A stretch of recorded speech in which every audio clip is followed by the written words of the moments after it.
Hi everyone, and welcome to Sparks in the Kitchen. I'm Russ Martha Sparkle, and this is my kitchen.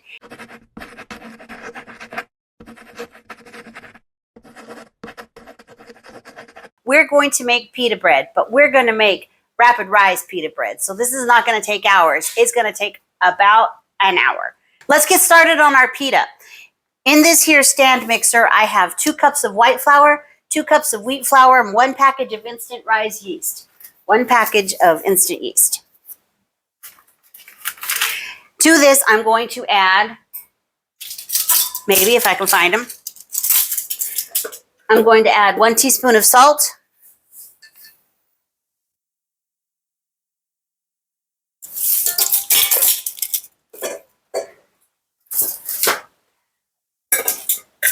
1 teaspoon of sugar,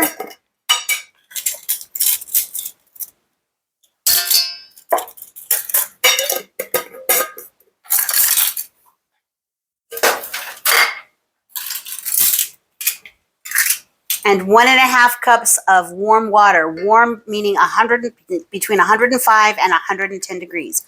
Warm being between 105 and 110 degrees. We don't want it too hot. We don't want to burn our little yeasty boys. So I've got this going. I'm going to lock this in. We're going to lock this in, and I'm going to turn it on to low, and I'm going to mix it for 2 minutes. Okay, it's been 2 minutes, so now I'm going to turn my speed up. It says to speed it up to high, but I am actually going to use 1 click less than high, and I'm going to let this go for 6 minutes. After about 6 minutes, it should be nice and smooth. It should feel good, kind of come together. I'm actually going to put just a hair bit of flour on my board, not too much, very little at all. And I'm just going to knead this through for a couple of minutes because it feels good to do that. And I also want to make sure it's just got a nice elasticity on it. And when you're kneading, everybody has a different way to do it, but basically what you're going to do is you want to get it in a nice set position, get your palm down and push forward with it and then pull it back. You've got one hand keeping it steady, and then you turn it. You do the same thing. And you just kind of keep moving it around. If you didn't want to use the stand mixer at all, you could do all of this on a board and then hand mix it and hand knead it. It'll take about 15 and 20 minutes of your time, but it's very worth it. It's good exercise, and it just feels good to handle the bread and the yeast and the flour all together in your hands. It's very relaxing.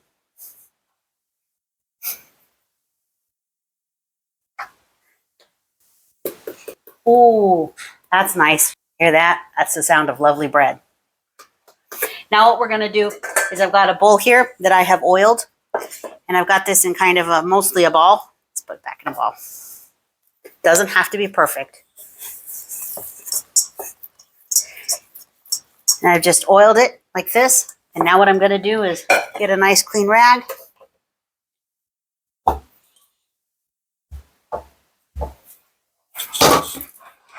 I'm going to cover it, and I'm going to let it rest for 30 minutes. Okay, it has been 30 minutes, and look at how beautiful she is. Look at that. Is that not beautiful? She's raised up quite a bit just in half an hour. I just feel so bad deflating her. I'm sorry that I have to do this, but if I don't, then we're not going to get flatbread. We're going to get bread. So I'm just going to knead it a couple of seconds because it feels good. There's no other reason. It doesn't need it. It just feels really good. All right, I'm not sure if this is going to make 10 or 12. So let's start with 12 and see if that's too small. So I'll take this about in half, and I'm actually just going to give it a feel. And I can feel that this one is a little bit bigger. Oh, it just feels good to knead bread. It really does. I'm not going to lie. So we know that this is 6. So this is 3. That's a heavier 3.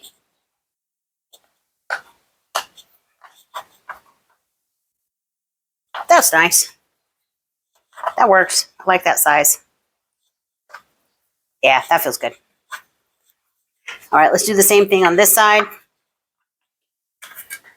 So I'm just going to put them in a little ball by shaping the ball and then tucking it under. And I'll show you this in slow motion. So the way to make it into a perfect ball, notice it's not a perfect ball right here. And it's not going to be perfect when I do this. It'll just be more ball shaped. More ball shaped is fine. So what I'm doing is I'm going to grab it like this, like it's a cup. And I'm going to take these fingers, I'm going to push up on the bottom. And then I'm going to just kind of grab the bottom like this and pinch it and then tuck it under. Now it is roundish, which is what we want. So I'm just getting these. What's going to happen is once I get them on the pan, they're going to rest for another 20 minutes. I'm going to give them a quick dust with some flour and a little bit of a love pat. And we're going to put them to sleep for about 20 minutes. All right, so I'm going to take a little bit of flour, just a little bench flour. Bench flour is flour that you've set aside on your workbench.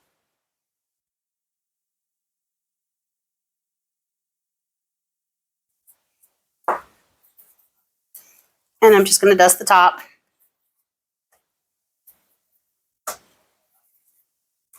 If these were like going to be dinner rolls, I would be doing this with olive oil and rosemary and a little bit of salt, but we're not making dinner rolls. They're so pretty.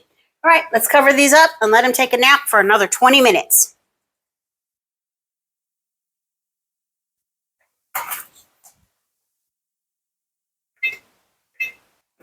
All right, it's been 20 minutes. We've done our second rest. And check these babies out now. Ooh, aren't they sexy? So what we're going to do is we're going to roll these out 7 or 8 inches.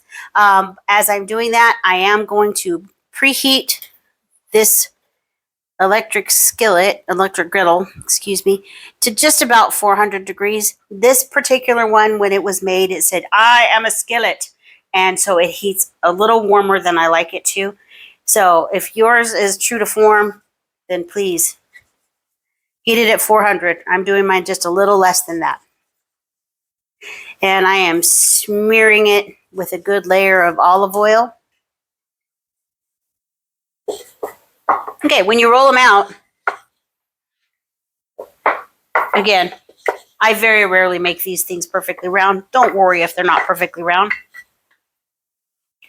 You just want to get them about 7 or 8 inches thick, 7 or 8 inches wide. You just want to get these 7 or 8 inches wide. I need to flour this a little bit more. And I've got 3 started. Those are my testers. Ooh, look how beautiful those are. Ooh, look how beautiful those are. Oh, look at how beautiful those are.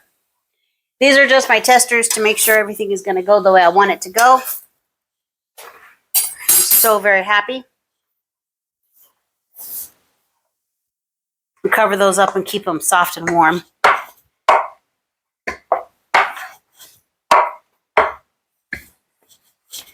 Again, don't worry if they're not round.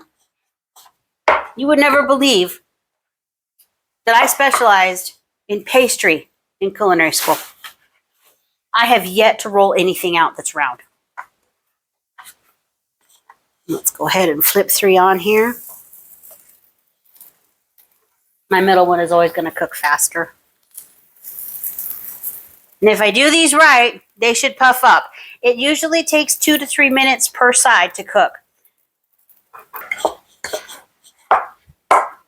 Oh, look at my little pockets forming. So pretty.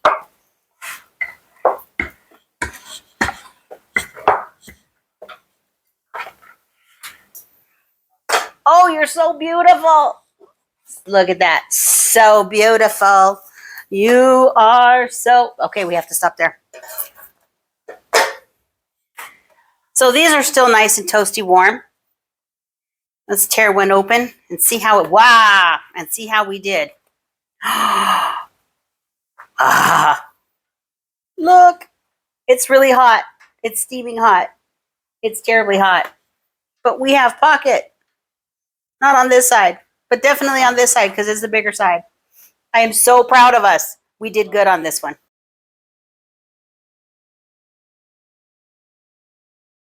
We are going to make hummus, one of my favorite substances on the planet. Let's start with our ingredients. I have here one 15.5-ounce can of garbanzo beans that I have drained, rinsed, and leached. Leached means I have boiled them in hot water for 10 minutes. This is good for people with CKD, but more importantly, hot garbanzo beans work better when you're going to mush them up in the food processor. Just works out that way. The other thing I have on this here platter, I'm going to try to tilt it without spilling everything. I thought it was going to be a gorgeous presentation. Not practical, but it looked good in the pictures. I have 2 tablespoons of olive oil. I have 1/4 of a cup of tahini. I have a little bit of cilantro. That's just for decoration, to be honest with you. I have 2 cloves of garlic. I have half of a teaspoon of, no, I don't. I have 1 teaspoon of cumin, half of a teaspoon of coarse kosher salt, and 1 good teaspoon of nice smoky paprika. I also have this beautiful Meyer lemon that I'm going to juice. So the first thing I'm going to do is I'm going to get this here mixing bowl with a whisk, and I'm going to get my tahini poured in. That was coordinated, wasn't it? Let's try that again. I'm going to pour in my tahini. I'm getting my tahini. Tahini is pouring in. It is going to get in there. This stuff is impossible to scrape off the plastic. And I'm going to pour in my 2 tablespoons of olive oil. Yeah, I scrape out my spoons. Food cost, baby. And I'm going to whisk them together. And I'm going to do this just for a couple of minutes. I want to do this to make it nice and fluffy. So at this moment, I'm just putting the oil and the tahini together. The next thing I'm going to do is take half of my lemon, and I'm going to go ahead and squeeze the juice of half the lemon in there. Doop, doop, doop, doop, doop, doop, doop, doop.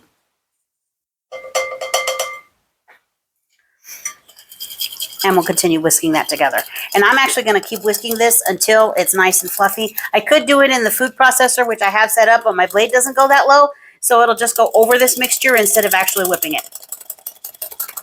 What this does is it makes the hummus nice and light and gives it kind of a fluffy feeling. It makes it feel a little less oily. If you don't mind the texture of it being a little heavy, that's great. I like heavy hummus too, especially when it's got a bunch of red peppers in it and a big old lump of roasted garlic. That's my favorite. We're not doing that today. We're making the plain old traditional.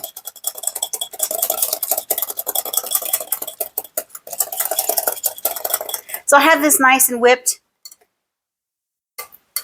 Kind of looks like this. It's about the texture of what I think good pancake batter should be. Some people like to pour their pancake batter. I like to blop my pancake batter. The next thing I'm going to do is put in my chickpeas. And these are hot. And I'm going to go ahead and put the rest of my lemon juice in there.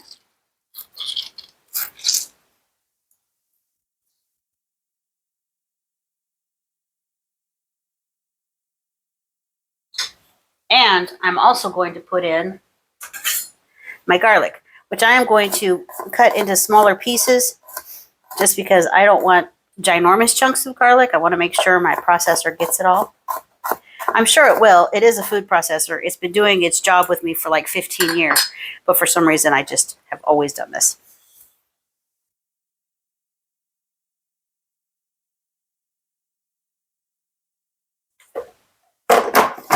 All right, let's make sure it's plugged in because I'm notorious for not plugging in my appliances. And I'm going to go ahead and start it with a pulse to get it going. And then I'm going to go ahead and hit it up on high for a couple minutes. All right, let's see how it's doing and give it a scrape down, see if it's the consistency that I want. I might at this point go ahead and put in a little more olive oil.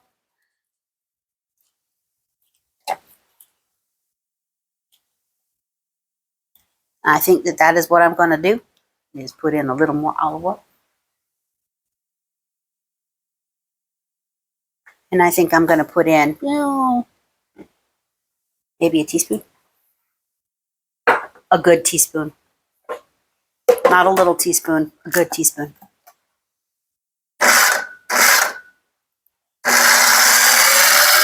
And we're just going to let this go for a little bit. Now let's see what we're doing. Oh, that's pretty. I'm going to take that just as it is. Okay, because I'm a me. Let's unplug that before I hurt myself.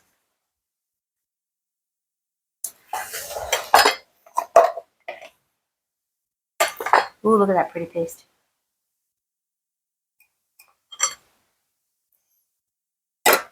So I have worked it to this consistency. It's still a little crumbly, but remember, it's going to go in with that nice whipped tahini. I got 3 pieces of garlic that did not want to work. I will hand chop them.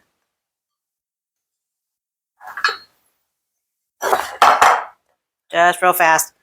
Yep, didn't want to whir, so let's mince this up.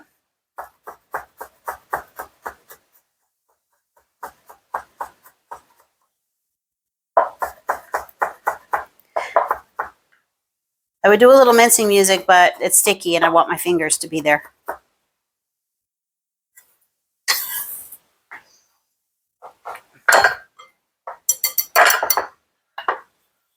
All right, let's go ahead and put in our spices while we're thinking about it. And we'll just mix this all together.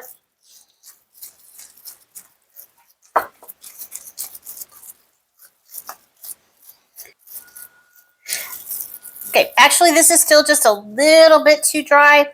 It's close, but I think I'm going to put in another teaspoon of olive oil. And that one was a little teaspoon, not a big teaspoon like earlier. That fixed it. Oh, how lovely is that? All right. And this beautiful, I'm just going to put a little drizzle of olive oil. Eventually it's going to come out. There we go. And then I'm going to sprinkle this with a bit of paprika to make it all prettified. Come on. There you go, babies. Very nice. And a little bit of sprinkle me this of cilantro.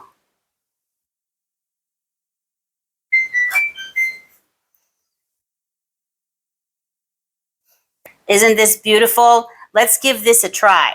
This is actually, I'm going to smear this on a whole, well, I'm going to smear it through a whole wheat bagel. This is not the pita bread. Pita bread is just getting ready. It should be finished with its rest. So we're going to take a look at that in just a minute. But first, I just wanted to grab a taste. Make one for a little bit. I hear you have to pay your camera crew.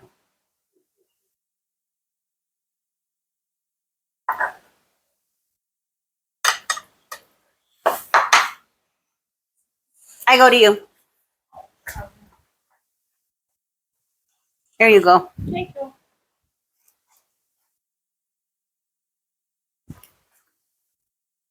Ooh, that is so good. And you know what? It's going to be better in about 30 minutes when it's all flavor melded.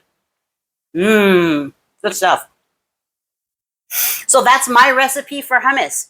I hope you give this recipe a try. You can make all kinds of adjustments to it. You can roast your garlic. You can use red pepper in it. You can use all kinds of different seasonings. I've used jalapenos. I've used Anaheim chilies. But do play with it. And olives work really well in it too, by the way. If I didn't mention that. Olives. A little tapenade. Oh my gosh. Mwah. So sparkly. Thank you so much. I appreciate the watch. If you like this recipe, please give me a thumbs up and subscribe to my YouTube channel. And I will post this recipe on my website, www.sparksinthekitchen.com. Thank you so much. Have a great afternoon. Be good and keep being groovy. Bye.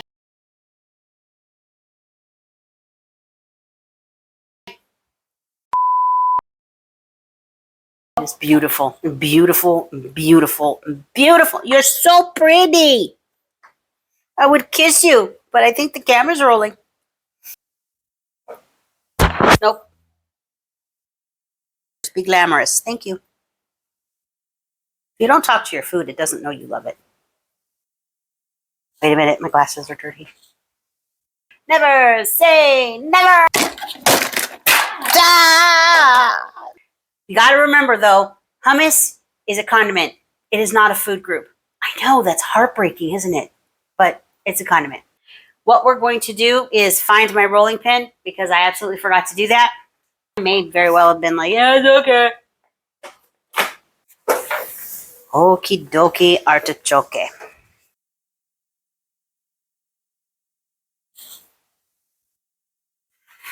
Besides, I think amoeba shape is going to be like the new black. Here is a rolling pin song. I'm looking for my rolling pin. Amoeba, amoeba. Oh, I spilled something on them. Or splashed something on them. Oh, so pretty. Look at how pretty those are.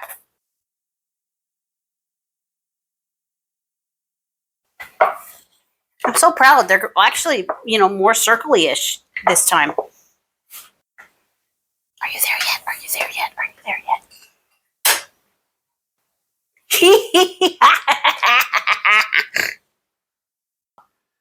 I am too much of a lady to snort like that. Seriously. I basically wipe my glasses off with anything that's in my hand. Steel wool, doesn't matter. We got this. Slather, slather, slather, slather, slather. Slather, slather, slather. Second to the last one. I finally achieved the true amoeba form. Now I just feel like smashing it makes the bubbles happen. Look at that, bubbles. The bubbles are happening. Do, do, do, do, do.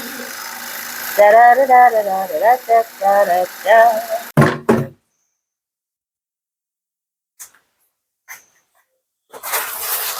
Stop purring. You know you're a shit.